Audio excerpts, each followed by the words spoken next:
California High School Speech Association has a marvelous history, and there are a few very, very special people that are instrumental in that history. And Natalie Weber, who, at least as far as I know, was teaching at Homestead High School, is certainly one of those individuals that has contributed a great deal to the history. So, Natalie, we'd like to know something about you, and we'd like to know some things about what has happened to you in California over the years. First of all, where did you go to high school?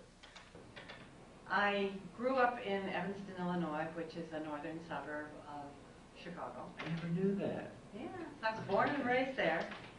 And so I went to Evanston Township High School. And as a junior, I thought that drama was wonderful. And so I went to the chair program, the National High School Institute at Northwestern, summer between my junior and senior year, and I got hooked. And this was drama? I was in drama. It's amazing how many of the teachers in debate and extemp and all that sort of thing started out in drama. I didn't start out in debate at all. I went on to Northwestern. I lived 6 blocks from campus so I could walk to school, where I was a drama major. And I was there for 4 years and took as many drama classes as I could. And of course the required basic speech classes, because the school speech required that at the time. And then at the end of 4 years there, I went to Stanford University to get a master's degree and finished with some speech units and all of the education units that I needed to teach in the state of California with a master's degree. And then where did you start teaching? And so then I started teaching in a brand new school which had just opened in Sunnyvale, which, although it's the middle of Silicon Valley today, was an orchard area with very little industry at all. And it was a brand new school as schools were beginning to develop in the 50s. When did you go to your first state tournament? Well, the story behind the first state tournament is kind of amusing, I think, because I had not qualified any students. We started out with only freshmen and sophomores. And this was their first experience with speech, because the juniors and seniors still went to the mother school, which was Fremont across town. And we were in competition with all of the schools in Northern California at the time. Not just in the San Jose area. Not just the San Jose area, not even the San Francisco area. It was the whole from Bakersfield north. And so I had some students who were first alternates, but they didn't qualify, the typical bridesmaid. And one young man from Lincoln High School in San Francisco qualified in 3 events. At that time, state rules said you could be in any 2 events, but not 3. And so he selected to go in oratory and extemp and oratorical interpretation, which my student was the first alternate in. He gave up. So that student moved in and went to the state finals. And interestingly enough, the student who had qualified in 3 events was Larry Tribe, who is a rather significant attorney today. Where was that tournament? Santa Barbara. All the tournaments at that time were at Santa Barbara. Why was that?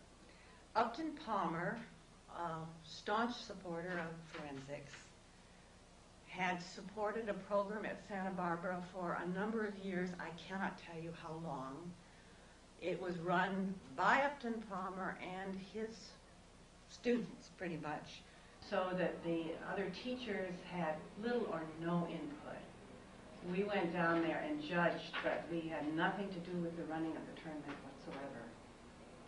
First place students won small trophies, and as I recall, there were no awards for second or third at all. That's really fantastically different from today. Well, what was your feeling at your first tournament? I mean, your first state tournament. Well, it was an overpowering experience. University of Santa Barbara was not nearly the magnificent school it is today. It was still leftover Quonset huts from World War II, with a very few new buildings in the process of being developed. But it still gave us an opportunity to compete against students from Southern California whom we had never encountered before. And there were a number, I remember that there were students from Hollywood who were professionals involved. And we thought, how is that even fair, you know, that these students who are pros are in the tournament? Had a different philosophy than I think. When did you become a member of the State Speech Council? Well, the State Speech Council didn't exist when I started teaching. There was the Northern California Speech Association, and that included, as I say, down to the Tehachapi's. And on Saturdays, when we went to tournaments, we would go as far as Merced, which is a long drive from the Santa Clara Valley. And we would pack students in buses with their hair in rollers and pillows at 4:30 or 5 o'clock in the morning and not get home until close to midnight on a Saturday. And it was just a one-day tournament. I don't know the exact year that the State Association was formed. I believe it was in about 57, but perhaps you know better than that. I think that's just about the right time. I don't know for sure either. Well, when it first started getting organized, do you remember how different it was compared to There was in the 1990s? a lot of antagonism. I think there were a lot of chiefs that wanted to make their rules prevail, and it took some strong leadership and a lot of compromising to structure an organization. And I think even back then we were very proud of the fact that ours was a grassroots project that came from coaches wanting to do this rather than from high school administrators saying you will do this the way some of the states are in the other part of the country. Well, I'm interested in your mentioning that there was some maybe antagonism among... Oh, we had shouting matches at the state council because meeting. I can remember, too, when I first went to state tournament, I heard about the organization, that there was particularly north-south. Yeah, a lot of friction.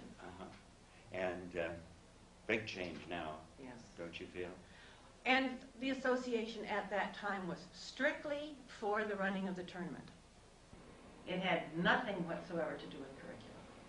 That was not even mentioned, and it wasn't until later that an area curriculum person was designated, and there was some discussion of what that person ought to be doing. Let me ask you how you feel about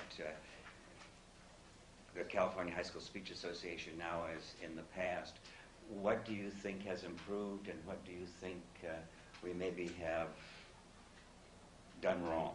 Well, I think the things that we've done in curriculum are incredibly good. And I would like us to have possibly a little more clout with administrators and our collegiate counterparts. But as long as we're involved with full-time teaching jobs, that's pretty hard to do, to find the time to lobby the state legislature to promote more communication education. We switched from the speech term in the 90s.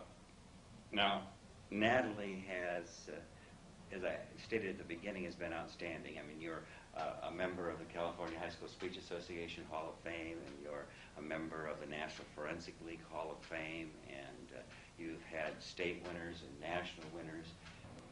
What would you say are your most important contributions to speech in California? That's a hard question. My to ask. personal Personal contributions that you feel that have been important. The curriculum things that I've done, absolutely. I think that If one gets too involved with forensics and misses the curriculum part, there's a terrible disservice. And I think that forensics enhances any program, but it is not a substitute for a strong curricular program that is meaningful to all of our young people in whatever vocation or avocation they pursue. I've had many students who've gone on into speech. I've got a number of students at the tournament today who are teachers now who are former students, but also I've had students who are in the state legislature. I've had a number of students who are attorneys, a number of students who are business leaders, who are education leaders and what they've learned through speech communication as a total field, not just their involvement in debate or oratory extent, I think is really important. I'm glad you mentioned the curriculum, because in the early 1970s, when we first started with the curriculum, it was right in your lap. Mm-hmm. I mean, you were instrumental in getting the whole thing going and getting something done and putting together that first framework for speech. 1972. Now, any particular state tournament or That was memorable? That was really memorable? Two in particular. Okay. First, the bad one. Okay. 1965. I had a debate team and a number of other individual entries.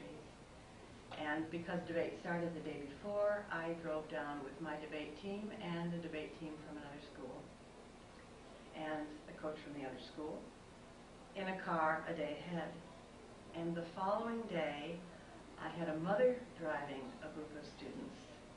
They got halfway down and the car went over an overpass, turned over 3 times, the doors flung open and the students were thrown out and all ended up in a hospital. It was a pretty traumatic thing. The principal was called, the parents were called. Because I had a responsibility to stay with the debate team, it was difficult for me to go and check on what was happening, but the parents were there immediately anyway, because for them it was about 150 to 200 miles from home. One of the other coaches from our district was wonderful and came by and checked at the hospital. It was a memorable situation, and fortunately every one of the students recovered, although they had been in pretty bad shape for a while. The good part is that every one of those same students qualified for the state tournament the next year. And that was the year we won the state championship. So that was very nice. Congratulations. See, I don't remember all those things. So That was it's a 1960. good, yeah, well, I was here. Those are good memories. Now, are there any coaches in particular over those years that you remember that you would say were particularly instrumental in developing speech in California? Absolutely. One of them is a Hall of Fame member, now deceased, Betty Perkins from Merced, who was a dynamo, and I can't tell you when she started, but she was devoted to the program and was a great help in establishing it in California. She gave her life to forensics, and it was very important to her. And she built an incredibly strong program, not only in Merced, but throughout Northern California. Another one, of course, was Mary Ritter from Modesto. And Mary, along with her colleague Edna Spells, were very, very strong, Mary in particular. And then, of course, Carmendale Fernandez, who had been in Fremont Union High School District and was my predecessor at the mother school in the district. And I would say all 3 of these women made tremendous contributions